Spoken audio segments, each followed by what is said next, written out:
मेरे प्यारे देशवासियों, नमस्कार। आज देव दीपावली का पावन पर्व है। आज गुरु नानक देव जी का भी पवित्र प्रकाश पर्व है। मैं विश्व भर में सभी लोगों को और सभी देशवासियों को इस पावन पर्व पर हार्दिक बधाई देता हूं। ये भी बहुत सुखद है कि 1.5 साल के अंतराल के बाद करतारपुर साहिब कॉरिडोर अब फिर से खुल गया है। साथियों, गुरु नानक जी ने कहा है, बीच दुनिया सेवी कमाइए त दरगिह बेसन पाइए। यानी संसार में सेवा का मार्ग अपनाने से ही जीवन सफल होता है। हमारी सरकार इसी सेवा भावना के साथ देशवासियों का जीवन आसान बनाने में जुटी है। न जाने कितनी पीढ़ियां जिन सपनों को सच होते देखना चाहती थी, भारत आज उन सपनों को पूरा करने का भरपूर प्रयास कर रहा है। साथियों, अपने 5 दशक के सार्वजनिक जीवन में मैंने किसानों की परेशानियों को, उनकी चुनौतियों को बहुत करीब से देखा है, महसूस किया है। इसलिए जब देश ने मुझे 2014 में प्रधानमंत्री के रूप में सेवा का अवसर दिया, तो हमने कृषि विकास, किसान कल्याण को सर्वोच्च प्राथमिकता दी। साथियों, इस सच्चाई से बहुत लोग अनजान है कि देश के 100 में से 80 किसान छोटे किसान हैं। उनके पास 2 हेक्टेयर से भी कम जमीन है। आप कल्पना कर सकते हैं, इन छोटे किसानों की संख्या 10 करोड़ से भी ज्यादा है। उनकी पूरी जिंदगी का आधार यही छोटी सी जमीन का टुकड़ा है। यही उनकी जिंदगी होती है। और इस छोटी सी जमीन के सहारे ही वो अपना और अपने परिवार का गुजारा करते हैं। पीढ़ी दर पीढ़ी परिवारों में होने वाला बंटवारा इस जमीन को और छोटा कर रहा है। इसलिए देश के छोटे किसानों की चुनौतियों को दूर करने के लिए हमने बीज, बीमा, बाजार और बचत, इन सभी पर चौतरफा काम किया। सरकार ने अच्छी क्वालिटी के बीज के साथ ही किसानों को neem coated urea, soil health card, micro irrigation जैसी सुविधाओं से भी जोड़ा। हमने 22 करोड़ सॉइल हेल्थ कार्ड किसानों को दिए और इस वैज्ञानिक अभियान के कारण एग्रीकल्चर प्रोडक्शन भी बढ़ा। साथियों, हमने फसल बीमा योजना को अधिक प्रभावी बनाया।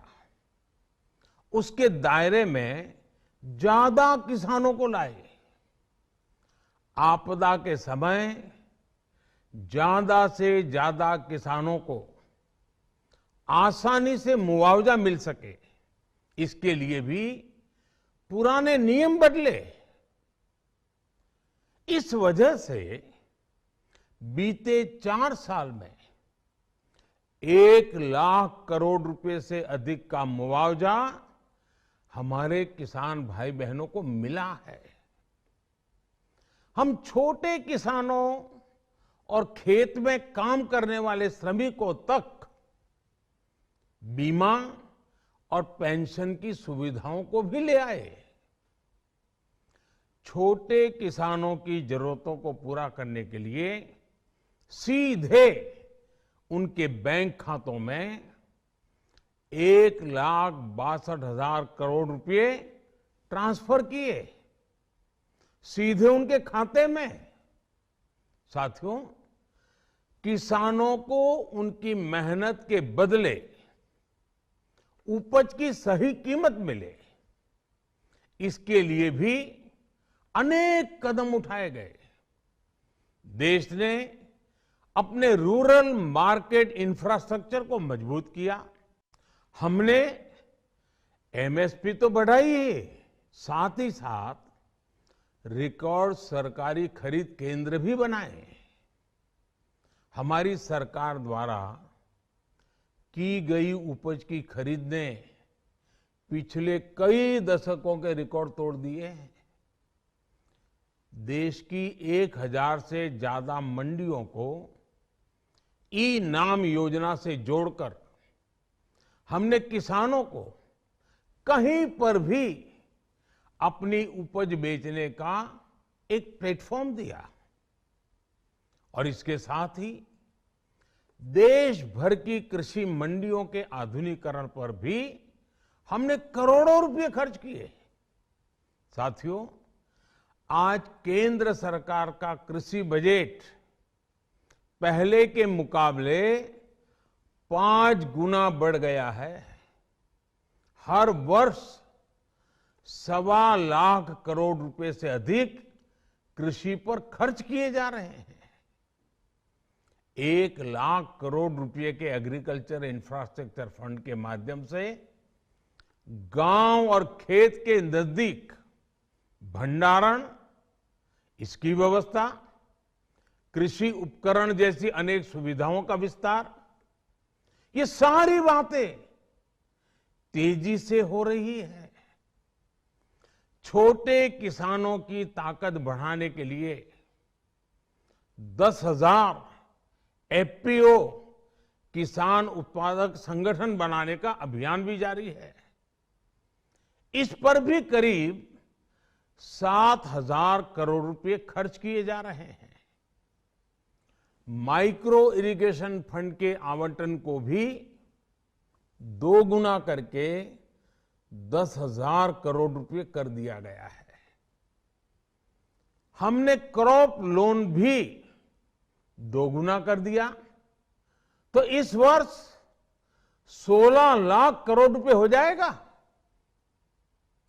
अब पशुपालकों को मछली पालन से जुड़े हमारे किसानों को भी किसान क्रेडिट कार्ड का लाभ मिलना शुरू हो गया है। यानी हमारी सरकार किसानों के हित में हर संभव कदम उठा रही है, लगातार एक के बाद एक नए कदम उठाती जा रही है। किसानों की आर्थिक स्थिति सुधरे, उनकी सामाजिक स्थिति मजबूत हो, इसके लिए पूरी ईमानदारी से काम कर रही है। साथियों,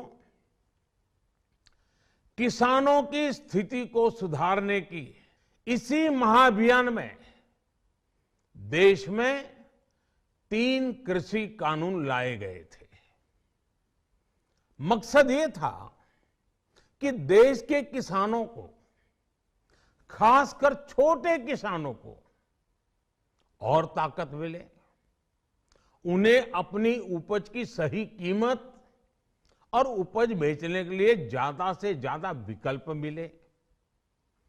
बरसों से ये मांग देश के किसान, देश के कृषि विशेषज्ञ, देश के कृषि अर्थशास्त्री, देश के किसान संगठन लगातार कर रहे थे।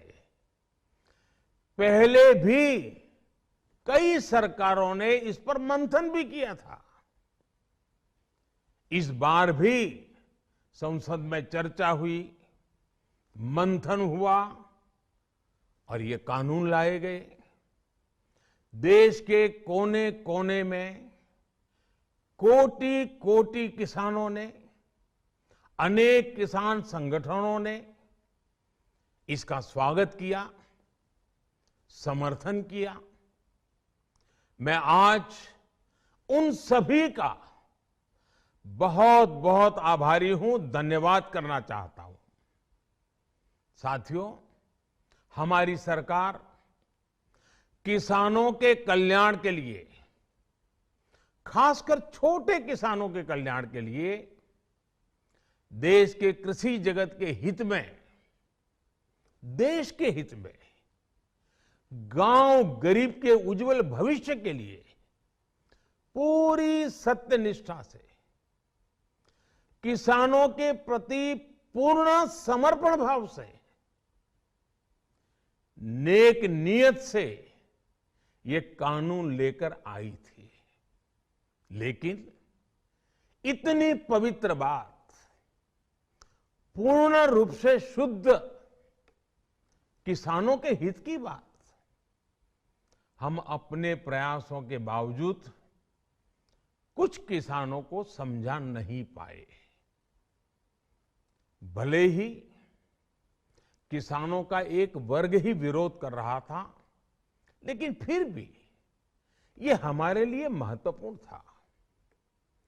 कृषि अर्थशास्त्रियों ने, वैज्ञानिकों ने, प्रगतिशील किसानों ने भी उन्हें कृषि कानूनों के महत्व को समझाने का भरपूर प्रयास भी किया। हम पूरी विनम्रता से, खुले मन से उन्हें समझाते रहे। अनेक माध्यमों से व्यक्तिगत और सामूहिक बातचीत भी लगातार होती रही। हमने किसानों की बातों को, उनके तर्क को समझने में भी कोई कोर कसर बाकी नहीं छोड़ी। कानून के जिन प्रावधानों पर उन्हें ऐतराज था, सरकार उन्हें बदलने के लिए भी तैयार हो गई। 2 साल तक हमने इन कानूनों को सस्पेंड करने का भी प्रस्ताव दिया। इसी दौरान ये विषय माननीय सर्वोच्च न्यायालय के पास भी चला गया। ये सारी बातें देश के सामने है, इसलिए मैं इनके अधिक विस्तार में नहीं जाऊंगा। साथियों, मैं आज देशवासियों से क्षमा मांगते हुए सच्चे मन से और पवित्र हृदय से कहना चाहता हूं कि शायद हमारी तपस्या में ही कोई कमी रही होगी, जिसके कारण दिए के प्रकाश जैसा सत्य कुछ किसान भाइयों को हम समझा नहीं पाए। आज गुरु नानक देव जी का पवित्र प्रकाश पर्व है। ये समय किसी को भी दोष देने का नहीं है। आज मैं आपको, पूरे देश को ये बताने आया हूं कि हमने 3 कृषि कानूनों को वापस लेने का, रिपील करने का निर्णय लिया है। इस महीने के अंत में शुरू होने जा रहे संसद सत्र में, इसी महीने में, हम 3 कृषि कानूनों को रिपील करने की संवैधानिक प्रक्रिया को पूरा कर देंगे। साथियों, मैं आज अपने सभी आंदोलनरत किसान साथियों से आग्रह कर रहा हूं, आज गुरु पर्व का पवित्र दिन है। अब आप अपने अपने घर लौटे, अपने खेत में लौटे, अपने परिवार के बीच लौटे। आइए एक नई शुरुआत करते हैं, नए सिरे से आगे बढ़ते हैं।